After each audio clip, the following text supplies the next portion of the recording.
I used to hang out with the wrong guys. I did some things that I didn't like. I did some things that I didn't wish I didn't do.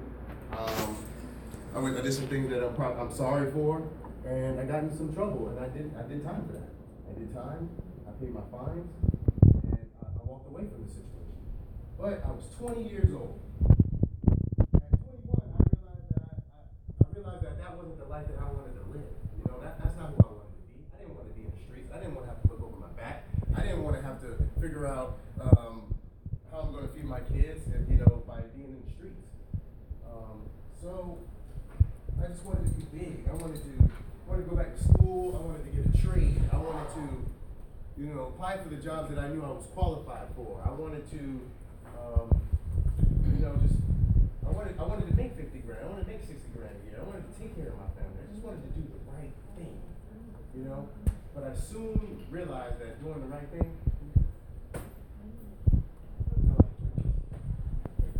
I went to these interviews, I applied for these jobs, and was the most qualified candidate. Most qualified candidate. Hands down. I knew the job. I knew the position. I studied the position. I researched the position. I researched the company. I was the most qualified candidate. And they liked me. They accepted me. But as soon as they pulled my background from 8 years ago, I don't have a fair shot. Now, do you know there was 407,000 prisoners released from jail in the last 5 years. That's per the Justice Bureau statistics. They keep statistics of all these kind of things. 407,000 prisoners were released in the last 5 years. 77% of them went back to jail. 77%. It's a large number. Except for the 77% of those people who were re-indicted on different charges or even the same charges. Imagine if there was a program there to regulate that. There's nothing there. If you were to come to me and say, okay, well, Kevin, what are you going to do? I don't know. I don't know what I'm going to do. So what I decided to do is I called the county. I called the county and said, hey, look, I applied for this job. I'm the most qualified candidate. I made a mistake in my past. I'm sorry for it. I did the time. I paid the fine. What can I enroll myself into to be rehabilitated? What can I get into that'll allow me to get the job that I want to get? And she said, nothing. There's nothing you can do. Absolutely nothing you can do. I'm sorry, sir. There's nothing that we can do for you. And I sat home, I went home and I thought for a little bit, and I'm like, how many people are going to do the same exact thing? By like a show of hands, does anybody know someone who has a criminal background?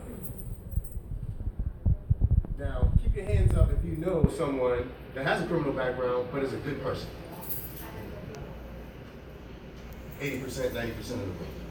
We all know. We know someone that's going through this struggle. So, the Second Chance Project Group is here to fill that void. There's a void there because there's nothing here in place to regulate these people and put them back out into society as in the right way. Granted, this is going to be a program that's not for everybody. You have knuckleheads out there. You got people out there who don't want to change. You got people who want to be in the streets. You got people who want to do bad things. So it's not for everybody. But you might have a young guy who's in his early 20s that wanted to change his life, but don't have a way to do that, or don't have a direction or a mentor to do that with. Don't have a place to go to ask for help.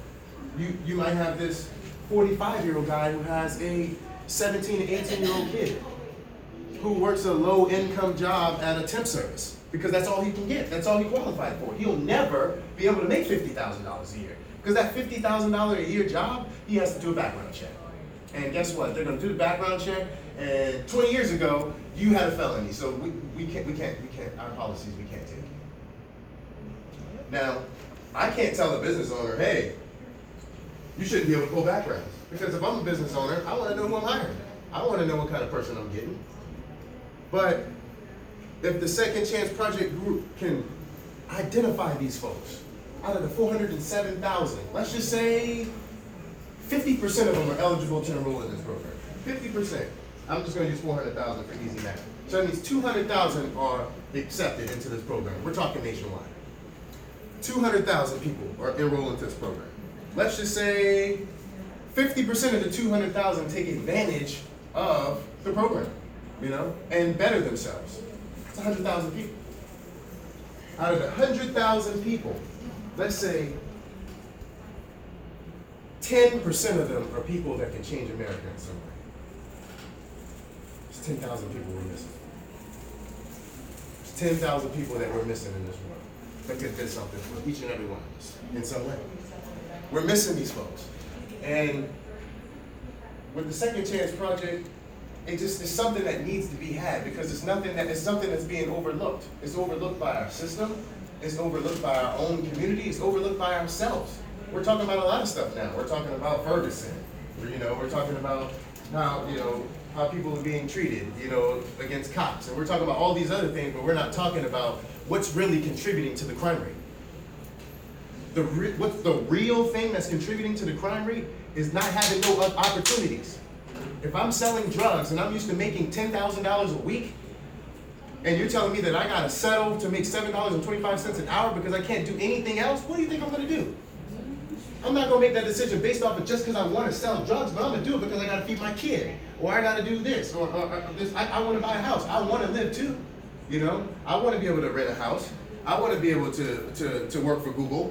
Maybe I got a degree with computers. Maybe I wanna work for Google. Maybe I don't want to go sell cars at Stokes Keegan.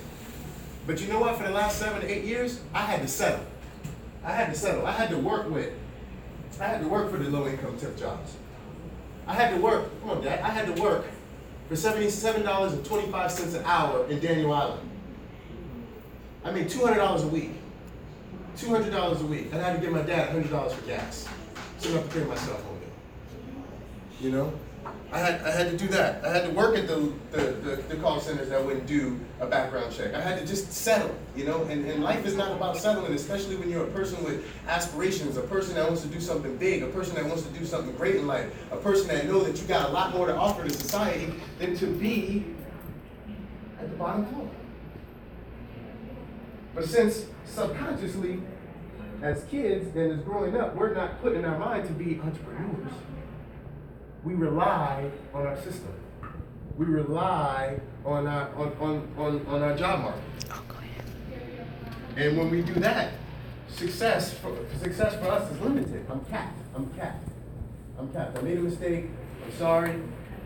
I call the county, say, oh well, you can get a pardon. Pardon? Well, what's that gonna do? Is that removed from my record? It's just a stamp by the government saying, hey, the governor saying, hey, well, you see you made a mistake. It's been 5-10 years, so yeah, you're okay. That doesn't do nothing for a big corporation. That doesn't do anything for you moving forward in your life. Nothing. So the Second Chance Project Group is going to be a company that's going to regulate that. And right now I'm in the beginning stages. I can't take applicants right now. It all started with an idea of mine because I'm living this every day. I'm struggling with it every day. I feel like I settle every day because I don't have the opportunity to be who I wanted. I went to school for no reason. You might as well say, can't go back because I can't get any student loans, can't get any grants, I can't vote, I don't have the right to bear arms, so I can't protect myself. I can't apply for corporate jobs or any of that. And it's not because of who I am, it's because of who I was. At what point in time is it okay to just say, you know what? You've changed. Who recognizes that? Who takes the time? Who makes that? Who chooses that? Who says, all right, you know what, Kevin? You're not the same as you used to be. We're gonna give you a second chance. There's nothing there. There's nothing there for that. I will always be a convicted felon. I will always be a crackhead. You might as well say. I called the lady on the phone, and I said, when you look at my record, what do you think? She said, I think you did cocaine. I think you did meth. Is she wrong for thinking that? No, she isn't. She isn't wrong for thinking that. She can judge me. But it's just discrimination, especially when it comes to applying for a job. That's just like me coming to the job and being the qualified candidate, but he doesn't like me because I'm black. It's the same thing.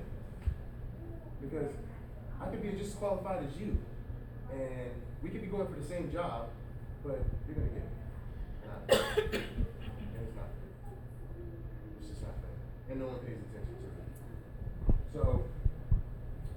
decided to build a company, and like I said, I'm in the beginning stages. I can't take applicants right now, but I'm doing these seminars to help raise money for the promotion of awareness, because it all starts with everybody just being aware. We just need to talk about it. We need to get on Facebook, like the Second Chance Project page, share it, share the stories that we know of the people that we know. We all know someone. We all know someone that's sitting at home right now that we pick at, like, you need to get a job, you need to do this, you need to do that. Why you ain't doing this? Well, I don't know what I'm gonna do. I don't know what I'm gonna do. I don't know. You tell me what I can do. I can only do something that I don't want to do, which is gonna make me go out and do something that I shouldn't do. So, the Second Chance Project Group will be one day that foundation, that place where people can come and say, I need help. You know, I need help. I don't have a high school diploma. I don't have the job skills that I'm looking for, but I'm willing to obtain it. I want to work for Bosch, or I want to work for, you know, Walmart, or whatever it is that I want to work for, but I just don't have the opportunities to do it. No joke. We need a fair shot. We work at Bear so hard. We work hard at Bear. I worked every day, 180 days in a row, to prove myself to this company. So did he. They hired him. He was everything that they were looking for. He was everything that they were looking for. Out of all those people. And when they pulled his background, they sent him back. It had nothing to do with how hard he worked. It had nothing to do with the type of person he was. They sent him back. They sent him back. It's not fair. It isn't. And that's why I need all of you to support this, and everyone else. Because if I go to Nikki Haley right now, she's not gonna listen to me. But we can make her listen. See? We can make her listen. And this is bigger than this in this room. This is worldwide. This is nationwide. Like, everybody, think about how many people in all these states across the United States that are dealing with the same thing. And if all of these people could be saved, just 5% of them, imagine how that 5% could change the world. Just that 5% of all those millions of people that could really change the world are people that were missing, people that were neglecting, and people that are a reason for why the crime rate is what it is. So I did this seminar to just, you know, wanted to bring it to people's attention that this is a serious problem that we have, not only here in South Carolina, but in America itself. And starting here with this small group, you know, I wanted 150 people here, 200 people here, but I don't need that many people, because you all, we can touch millions of people from us right here. We can touch millions of people from us right here. You know, I'm tired of living this way. I don't want to live like this anymore. I've already lost 8 years of my life. I can't be the best that I can be for my life. She has to love me for what I have, and for what it is. So, I want to do this company. And I'm going to put my all into this, because this is something that needs to be helped. There's too many people like me that are not knuckleheads, that do have experience, that do have skills, and that is willing to do whatever it takes to be successful in this life. And that's what the Second Chance Project Group is about. And I want to thank each and every one of y'all, because there's millions of things that you probably could be doing this Saturday besides coming here, and you did. Just based off for me, and for this group, and for this project. And I appreciate that. And moving forward, you know, we're going to raise money to get my 501c for this company so that I can be recognized as a tax benefit. That way I'll be able to go to your Bosches, go to your Alcoas, go to your major corporations and ask for money for them to support this. Because believe it or not, Boeing is a part of a felony program. Convicted felons can get a job at Boeing, but it all comes with a tax benefit, you know. It's a benefit, you know.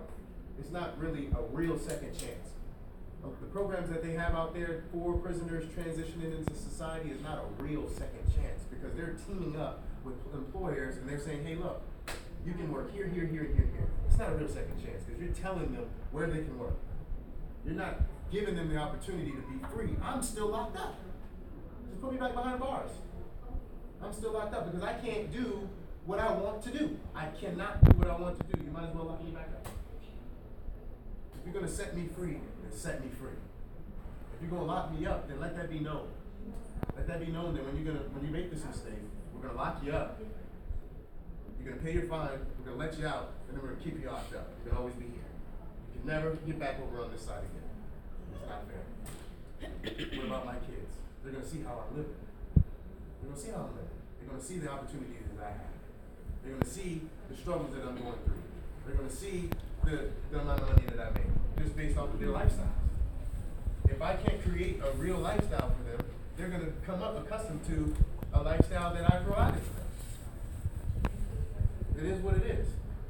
And, there has to be something in place that regulates that. And that's what this is going to do. So, what I would like from each and every one of y'all to do is to get on your Facebooks, like the Second Chance Project group page, share it, talk about it. That's it. It just needs to be talked about. That's it. That's why the news came. Channel 2 news came. So we can talk about it. I guarantee you, if we talk about it just enough, there will be millions of people that'll feel the same way that all of us do in this room right now. And a million people is bigger than Nikki Haley. And once we convince her, we can go. There's no limit to where we can go at that point. My goal at the end of all of this, when I die, is to have a Second Chance Project building in every county, in every state across America. That's how we're going to lower the crime rate. People are going to come through this program and have success. When they come through this program and have success, guess what that creates? An advocate. An advocate. An advocate to go back out and catch that kid before he makes the first mistake and don't need a second chance. I can talk to that kid and say, I made that mistake. I had to take a second chance, but you don't. You're going to recreate advocates. And as years go on, it's going to create a benefit. It's going to create people advocating good things in our communities, rather than people saying, hey, once you get in trouble, you don't got another shot, man. You might as well go back out in the streets, big dog. You might as well go out in the streets, dog. That's all you got to do. That's all you can do, man. Get this rock and do this thing. Because you can't get no job. Sooner or later, Burger King's going to be doing background checks if they're not already doing it. McDonald's is going to be doing it too. So you can't get a job there either, So, the purpose of this whole seminar was just basically to introduce you guys to this program, to my idea, because it's still an idea. It's still an idea. I am an official company recognized by the state of South Carolina as an actual company. So I do have federal tax ID number, and I am recognized by the state as a nonprofit organization. So I can officially take donations, but I do need a 501c if I want to accept bigger donations from larger corporate companies or federal grants. That's why I need 501c, and that's why I did the seminar to raise the money. So I want to thank y'all for coming out, and I want to stay in contact with each and every one of y'all. That's why we had everyone sign up, just to kind of give y'all an update about when the next event is going to be and the next thing that we're going to do, because this is just the beginning. This is going to be the event that I remember the most. This is the first time I got to speak. I didn't write no speech. I didn't have anything to prepare. I don't need no speech because I live this every day. I don't need that. So from this, it's going to grow to the next one, and to the next one, and then eventually I'll be able to help someone and make an example out of them, and the next person, and then the next person, and then sooner or later this will be bigger than all of us could have ever done. And each and every one of y'all will remember that y'all were in the room today when this idea first came about. So I appreciate y'all time, and I'm not gonna hold y'all up anymore. I thank them for coming to do their presentation, because when I start getting those guys in this room, those guys that need the help, this is the good things that they can listen to. This is what we have right now. This, entrepreneurship. Though I have a felony, they gave me an insurance license. They gave me a state license. They did. But, you know, some of those guys out there don't know that. Don't know that they can get it. You know, you can get an insurance license. You can do things to be an entrepreneur, but they just don't know, you know. So I'm gonna start hosting seminars with those guys and introducing them to companies like this where they can become wealthy for themselves and not have to worry about that background check. So I want to again just thank everybody for coming by. Get on the Facebook, request me personally as Kevin Corley, and like the page. We're gonna share it, and let's make it a conversation. All right.